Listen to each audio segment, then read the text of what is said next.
tout le monde, j'espère que vous allez bien. Aujourd'hui je vous retrouve pour une nouvelle vidéo et ça va être un nouveau genre de vidéo que je vais essayer de développer sur ma chaîne et qui est la présentation d'un auteur ou d'une autrice.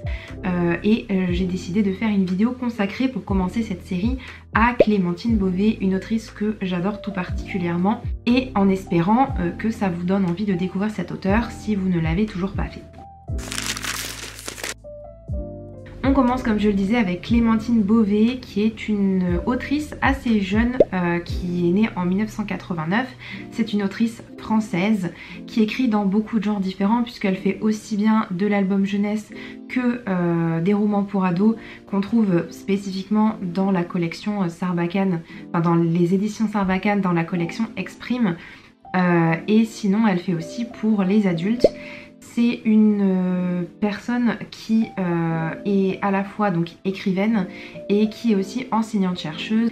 Elle donne des cours en écriture créative et en littérature de jeunesse à l'université de York en Angleterre. Elle est aussi connue pour être traductrice et notamment du roman Les Inséparables de Sarah Crossan et ou sinon Dans le bleu de Joyce Carol Oates aux éditions Robert Laffont dans la collection R. Donc c'est une écrivaine qui fait beaucoup de choses à côté et dont j'adore la plume, qui est vraiment très poétique, très légère, très douce et qui fait passer des émotions, des messages très intéressants. Je vais faire un petit rapide panorama de ses écrits.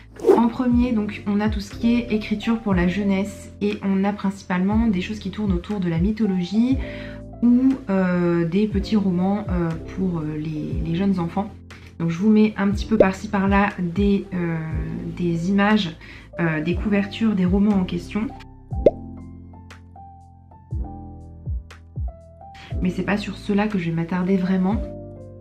Ensuite on a donc des romans aussi pour adultes. Et là il n'y en a pas non plus énormément. Elle a écrit comme roman pour adultes Sainte Marguerite, Marie et moi, qui est un livre que je ne connaissais pas avant de faire cette vidéo. Également un livre qui s'intéresse à l'écriture, comment écrire, etc. C'est un thème, je trouve, qui est très à la mode en ce moment. Il y a beaucoup d'écrivains qui justement rédigent des écrits sur comment faire une bonne histoire, entre guillemets.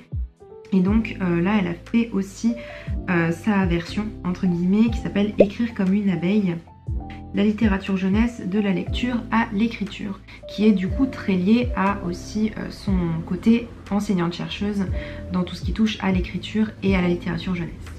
On va rentrer maintenant dans le vif du sujet avec les romans que j'ai lus d'elle. On va partir avec le premier livre que j'ai lu d'elle et je pense que c'est celui-ci que j'ai ramené ici avec moi de mon déménagement.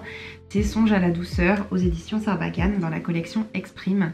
C'est un livre qui m'a vraiment donné une grosse claque où j'ai été totalement emportée en fait par son style d'écriture. C'est une histoire d'amour écrite en vers. Et du coup c'est ce qui rapporte aussi je trouve tout le côté poétique à l'histoire, même si j'avais peur un petit peu au début de me lancer parce que c'est pas le genre de type d'écriture que je lis habituellement. J'avais peur d'être un peu perdue ou quoi, et en fait pas du tout, ça apporte une dimension un petit peu magique à l'écriture. Je vous mettrai dans le petit i mon avis sur ce livre là si vous voulez aller voir plus en détail. C'est une histoire d'amour où on va suivre Tatiana et Eugène qui se retrouvent en fait des années après avoir cette perdue de vue. Quand ils étaient plus jeunes, donc Tatiana, elle avait de mémoire 12-14 ans, quelque chose comme ça, elle était assez jeune. Et Eugène, il avait bien 5-6 ans de plus qu'elle. Donc il y avait un écart d'âge assez important. On va osciller entre l'actuel avec Tatiana qui essaye de faire sa vie en tant que jeune chercheuse ou doctorante et qui va retrouver Eugène, donc son amour passé. Quand ils étaient jeunes et que il y avait les premières émotions, les premiers sentiments amoureux, que c'était pas forcément réciproque puisqu'il y avait cet écart d'âge. C'est vraiment un roman qui peut se lire aussi bien par des ados que par des adultes parce que je trouve que ça va beaucoup plus loin que la simple romance avec Je t'aime moi non plus où on a l'impression que tout est beau, tout est rose, où on tombe complètement dans le dramatique. Enfin voilà, on n'est pas du tout dans ce genre de stéréotype. Du coup, voilà, c'est pour ça que j'ai autant aimé ce livre et qu'il plaît autant, je pense. Ensuite, j'ai continué ma découverte de Clémentine Beauvais avec Brexit Romance, qui est un roman qui m'a un petit peu moins plu, mais où j'ai retrouvé aussi ce qui fait un peu le cœur des romans de Clémentine Beauvais, c'est-à-dire tout ce qui est émotion, sentiment, attachement, réalisme aussi. Et donc là, on est sur le Brexit. Et on va suivre plein de personnages, donc je crois de mémoire 4-5 personnages au moins, qui ont des destins qui vont se croiser, donc entre l'Angleterre et la France. Et là on a un côté très humoristique, très fort. Donc pour vous peindre rapidement le portrait du livre, c'est l'histoire de Marguerite, qui est une jeune fille qui est soprano et qui va arriver à Londres pour chanter, pour se représenter en fait en spectacle. Et elle est avec son prof Pierre Camneve. Ils vont rencontrer lors de leur voyage un lord qui s'appelle Cosmo Carraway et Justine Dawson, qui est créatrice d'une start-up qui est un petit peu louche entre guillemets. Donc sa start-up, ça s'appelle Brexit Romance, et le but c'est de créer des mariages blancs entre les Français et les Anglais pour qu'ils puissent continuer à aller venir sur le territoire, sur les deux territoires, pour avoir du coup un passeport valable en fait. Voilà. Donc en fait on est parti de cette histoire de Brexit qui peut causer problème en fait, puisque le Royaume-Uni n'est plus dans l'Union Européenne. C'était très sympa à lire. Et voilà, on a en fait plein de choses qui se mélangent, et c'est un roman qui est assez dense du coup en information, en histoire finalement. J'ai lu ensuite Les Petites Reines, qui est toujours édité chez Sarbacane dans la collection Exprime. C'est un roman qui avait reçu le prix des sorcières, quelque chose comme ça, et qui a pas mal fait parler de lui quand il est sorti. C'est un roman que j'ai beaucoup aimé, pas autant que Songe à la douceur, mais je l'ai vraiment adoré. C'est un roman qui, je pense, se destine plus à un public plus jeune, parce qu'on a des personnages qui sont au collège et qu'on parle du regard des autres sur soi quand on n'est pas classé comme personne attirante physiquement. Mais c'est aussi un sujet qui peut toucher tout un chacun, et c'est toujours très bien écrit, et c'est pour ça que ça m'a énormément plu. On va suivre une jeune fille qui s'appelle Mireille, qui a été élue au concours de Boudin comme étant la troisième plus laide du collège. Et donc il va y avoir Mireille qui va être la troisième, qui s'étonne d'ailleurs d'être seulement la troisième parce qu'elle était toujours la première les années passées. Et puis on va avoir Astrid et Akima qui vont être les deux autres sur le podium.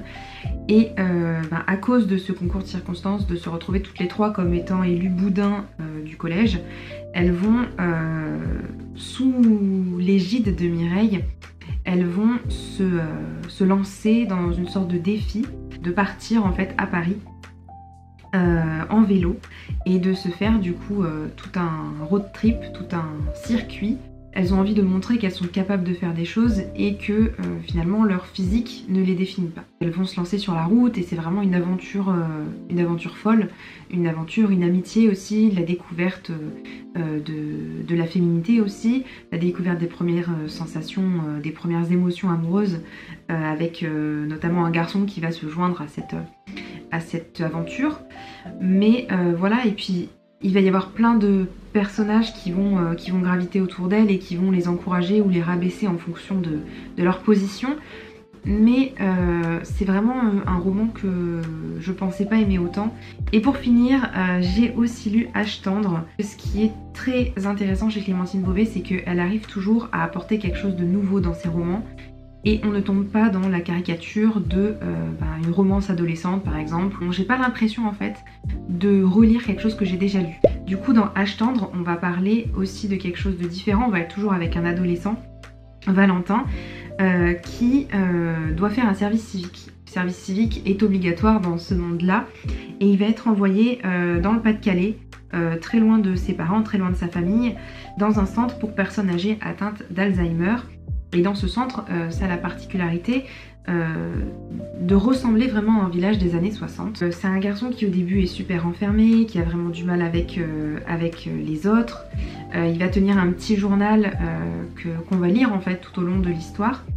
Et on va le voir évoluer, on va le voir grandir, on va le voir s'ouvrir aux autres, on va le voir prendre beaucoup plus de responsabilités qu'au début. Donc ce roman-là aussi, je vous conseille évidemment à 100 000 %. Pour finir, j'ai aussi lu Les Facétieuses, qui est le dernier roman en date, je pense, de Clémentine Beauvais. En tout cas, je n'ai pas vu d'autres à ce jour. Et c'est le roman le plus atypique que j'ai pu lire d'elle. C'est un roman qui est un petit peu, je trouve, test. Un roman un peu, on ne sait pas trop où le situer, on ne comprend pas trop le but. Enfin, je vais vous expliquer de quoi ça parle, ça sera plus simple. C'est l'histoire de Clémentine Beauvais, en fait, elle se met en scène. Elle se met en scène comme une autrice désespérée qui trouve plus d'imagination et qui va tomber sur une énigme un peu qui va la mener en fait tout au long de l'histoire. Donc cette question qu'elle se pose, c'est qui était la marraine la bonne fée de Louis XVII, fils de Louis XVI, parce que voilà, tout le monde est censé, enfin tous les princes étaient censés avoir des marraines la bonne fée qui veillaient sur eux. Et pourquoi est-ce que Louis XVII, on n'arrive pas à trouver de marraine la bonne fée, on n'arrive pas à trouver d'informations sur ça? Elle va se poser plein de questions par rapport à ça et elle va se lancer dans une quête pour aller essayer de creuser les archives, tout ça, aller questionner à droite à gauche des chercheurs en histoire par rapport à ce thème-là. Et bref, c'est un peu lunaire parce qu'on sait pas trop... on comprend pas trop la démarche de l'autrice, mais j'ai trouvé que c'était du coup une sorte d'ovni littéraire, mais qui est super sympa à lire aussi, très fun et pas prise de tête. Donc voilà, c'est un roman qui aussi m'a beaucoup plu. Dans son genre, c'est quelque chose de vraiment exceptionnel, assez extraordinaire. Pour finir, je vais vous présenter un livre de Clémentine Beauvais que je n'ai pas lu, mais qui me tente beaucoup. Donc c'est Comme des images. Et là, on va se retrouver au lycée Henri IV de Paris, donc très prestigieux lycée. Et on va être dans une histoire assez sordide, puisqu'on va rentrer dans le monde un peu élitiste, enfin un peu très élitiste, très fermé du lycée, avec des jeunes qui vont découvrir un corps au sol. Et qu'est-ce qui s'est passé, etc. J'imagine que c'est très cruel, très dur à lire. Mais voilà, je pense que je vais me le noter dans mes prochaines lectures parce que ça me permettra de compléter ma collection de livres de Clémentine Beauvais. J'espère vous avoir fait découvrir certains livres de Clémentine Beauvais et vous avoir donné envie de découvrir sa plume. En fait, vous voyez avec les différents romans, il y a toujours cette sensation de vouloir apporter de l'humain, apporter de la chaleur, apporter des émotions vraiment au cours de la lecture et des choses qui se veulent réalistes et auxquelles on peut se raccrocher. Et c'est ça qui fait vraiment la force, je pense, de l'écriture de Clémentine Beauvais, au-delà d'écrire vraiment très bien et voilà, d'avoir une écriture assez simple en fait, j'ai envie de dire, mais très juste en fait, très claire, très réelle et elle met des petites pointes d'humour par-ci par-là qui sont super appréciables. Il y a énormément de livres différents de cette autrice. J'espère qu'il y en aura au moins un qui vous aura donné envie. Si vous connaissez Clémentine Beauvais, surtout n'hésitez pas à me partager en commentaire vos ressentis par rapport à cette autrice. Si vous êtes d'accord avec moi, tout ça, si j'ai oublié des petits détails par rapport à son type d'écriture ou autre. Surtout, voilà, n'hésitez pas à me dire aussi ce que vous pensez de ce nouveau format de vidéo. Et en attendant, je vous dis à bientôt dans une prochaine vidéo. Ciao ciao!